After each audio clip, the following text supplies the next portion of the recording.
I'm Dr. Neelu from Chandigarh. I'm a counselor and a coach.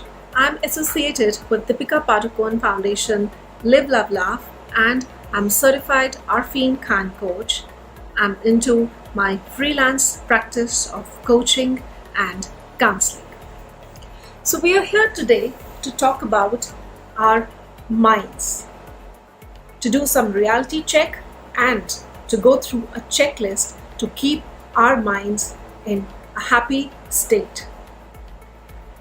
What is this mind all about? How does this mind think? Why is the way we think the way it is? What makes our beliefs, thoughts, why do we react and respond in a particular manner? And how do we take control of our lives? Let's go through all these questions one by one. So what is this mind about? Why does it become the way it is? The first thing, mind is purely about what you feed it with. It's something like a body. What you feed it with in respect to food. Similarly, what you feed your mind in respect to emotions and thoughts and beliefs is what it becomes. So be very cautious and conscious about what you are feeding your mind. Where do these beliefs come from? Where do these thoughts come from? That is the most important aspect of training our minds. Yes, your mind is a muscle like any other part of your body, and you need to train that too. Without training, it's going to become dull, and the results of your life are equally going to be affected. Where do we collect these beliefs from? These beliefs, they come from our surrounding, our environment, our society, our upbringing, the circle of friends we have in our life, and the most important thing, our experiences. Both the past experiences, the current situation, challenging situations of our lives, they help to shape our thoughts and beliefs. If we have good experiences, if we are brought up in a loving environment which is full of affection and understanding with a lot of communication, we will turn into a balanced human being. But at the same time, if we come from a dysfunctional family, there are discords in relationships, we've experienced a lot of failures in our life, success is very difficult to achieve, people are always pulling you down, demotivating you, the circle of people around you are toxic, if you've experienced a lot of trauma in your past, betrayal, then your mind will be tuned towards a negative perspective of life, that relationships are not good, people are not good, and you can't trust anyone. So these are the beliefs which we start stacking up in our minds, and then we live all our lives holding on to these beliefs. So be very careful of the environment you spend your time in and the upbringing you give to your children, to let them have a stable, sane, happy state of mind. The next most important thing what we all must know is, which are the areas of our life where our mind impacts us. First of all, of course, your mind is going to impact you the most. How you think is going to affect you the most. Then your family, your relationships, your friends, your health, your career, your wealth, your personal growth, and lots of other aspects connected to all these areas. So this is what our life is all about, right? Career, wealth, emotions, well-being, growth, health. So the way you think will impact how these areas of our life function. We've all heard about, pessimism, optimism, growth mindset, fixed mindset. So taking all that along, I'm just going to, divide these mindset in two patterns of behavior and thought process that people have. And that is how the journey of life with this thought process, they go on. Two kind of people.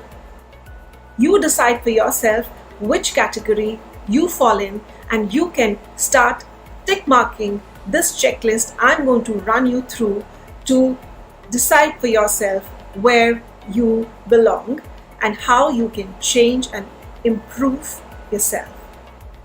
Warriors and warriors.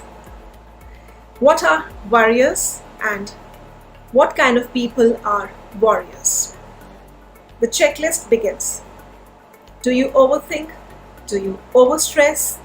Do you always feel that life is all about failures? Are you always blaming others for your situation in life? Are you always assuming things? Do you always carry baggages in life? Do you believe only in external validations? Do you have a lot of expectations from people around you? Do you give up easily? Do you get aggressive? Are you temperamental? So these are the things which make an overall image of a person who will be having negative beliefs. He will have a fixed growth mindset and will be constantly in stress and distress and be an unhappy individual. Everything depending on the external environment, validation, self-respect, a lot of assumptions and a lot of expectations is going to make you definitely an unhappy person. Constantly worrying about the future, constantly digging into your past. So this was a checklist for a warrior. Switching on to a warrior.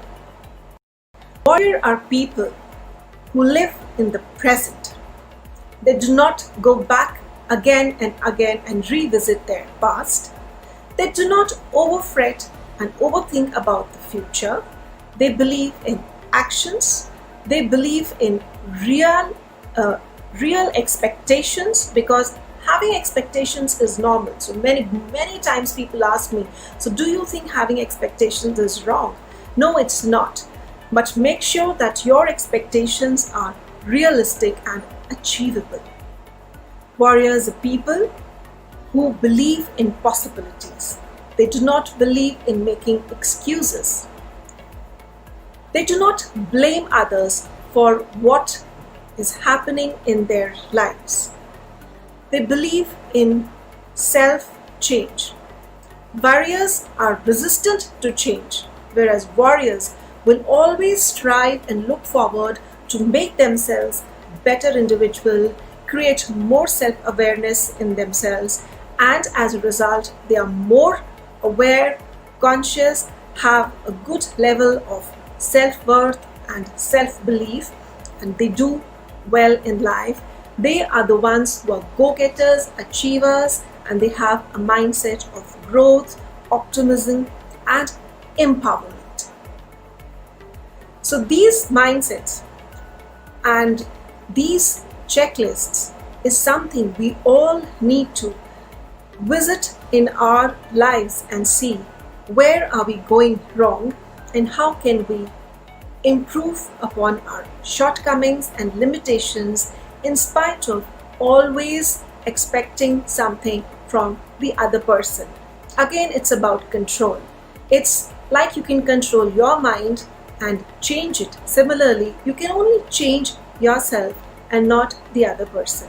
Unfortunately, many people are living in the hope that one day, someday, that other person or that particular situation will change and I will be at peace.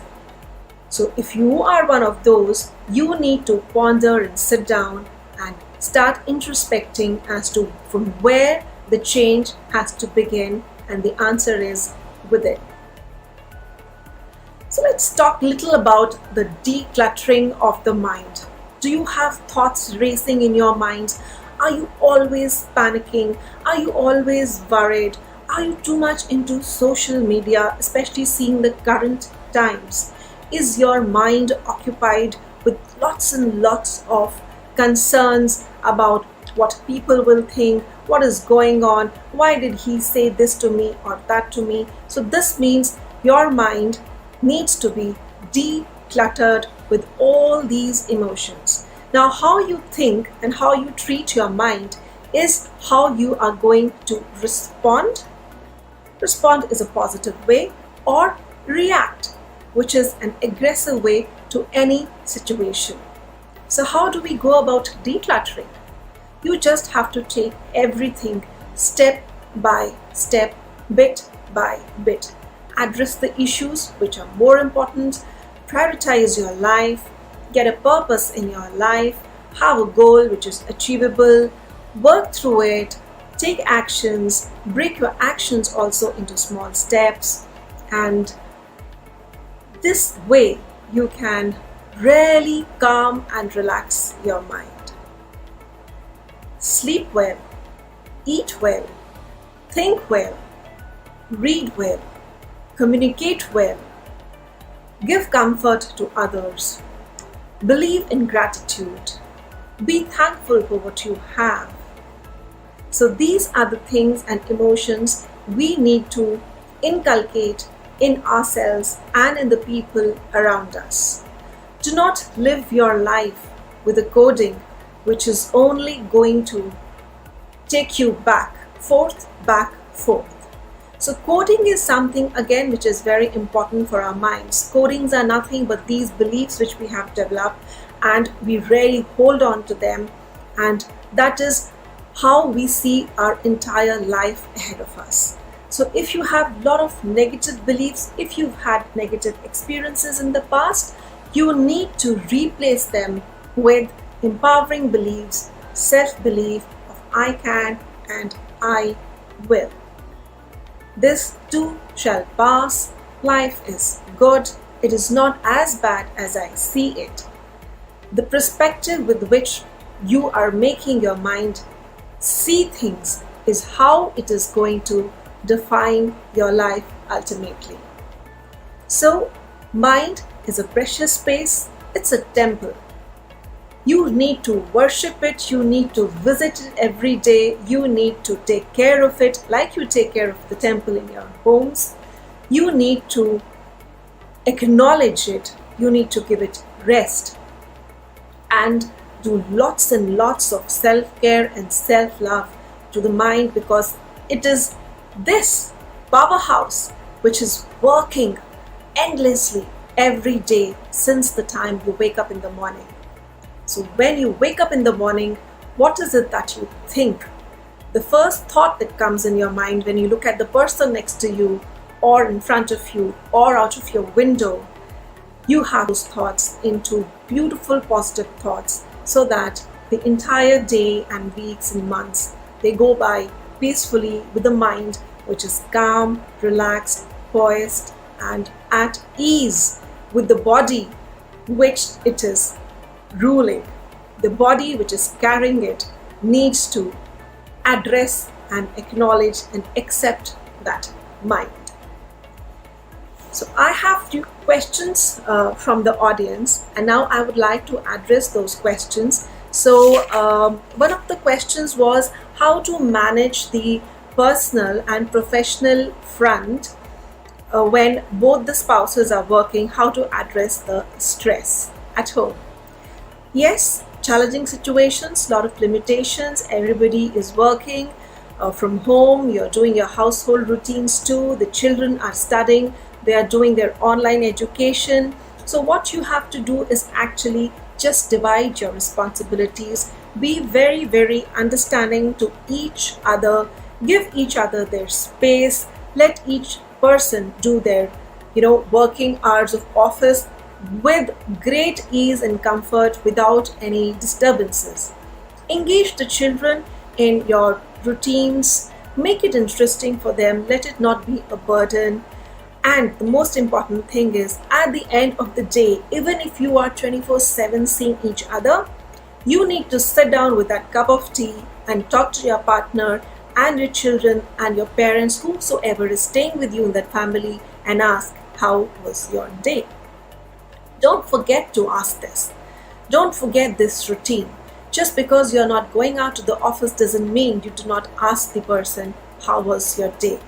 Communicate with each other and give each other space and respect each other's limitations and challenges. So this is how you can ease out the stress in your common place at home.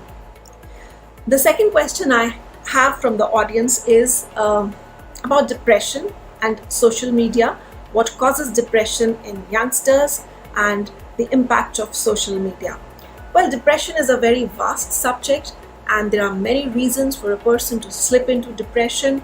It can be environmental, it is hereditary, it is the circumstances, your experiences, any traumatic past, substance abuse, and much more to it. So that obviously the causes cannot be enumerated now, but social media impact on youngsters and everybody, I think, not only youngsters, everyone is getting impacted by the social media, because our lives are now channelized on the phone or our laptops or our tablets and Kindle. Everything is happening on a digital setup. So you have to really reduce the time you consume on social media. The impact I am seeing these days is a lot of anxiety and panic attacks are increasing because of spending more time on news channels and reading the updates about whatever is happening around us. So the more you are going to feed this negative and scary and uncertain news to your mind, you are bound to get stressed. For children, I would really like to mention over here, many of them are really addicted to their mobiles to play games, especially PUBG, and thankfully the TikTok now stands banned. So we might have some respite from the youth who were totally engaged in just putting videos and getting likes and followers. So please, followers, likes on Instas, on other medias, you can have millions. But at the end of the day, all you need is a circle of common, close friends with whom you can connect and whom you can understand. So cut out this virtual world and connect with people in the real world. This is how you can actually stay away from a lot of anxiety and stress and not invite depression into your lives. So I'll take one more question over here, and that is, what is the role of diet in mental health? So, what is diet? Diet is not just what you eat when we talk about mental health. Of course, you have to eat healthy. And these days, again, everyone is being very cautious about what they are eating, and we are eating at home. So diet is, other than eating, how you are sleeping, how you are thinking, how you are communicating, how you are connecting, how you are reacting to all the things that you are receiving from the outer world and responding to it. All these factors impact your mental health. Apart from that, yes, it goes without saying, alcohol consumption, abuse of any kind of substance, smoking, all these things need to be taken in control and kept in check to keep your emotional and mental well-being at its best. So ultimately, it is how you eat, sleep, pray, and think which is going to take charge and direct your life to a very beautiful and a positive way. So I would like to summarize mind matters most by just a simple line that this is your temple. You need to worship it. You need to visit it, clean it, Clean all the cobwebs which are there in the mind. Declutter it. Have some space for good thoughts, empowering thoughts, happy thoughts, and have a beautiful mindset with which you will take on the journey which lies ahead of all of us. So there are miles and miles for your mind to clock. So let's do that at an easy pace and win this race. Thank you so much.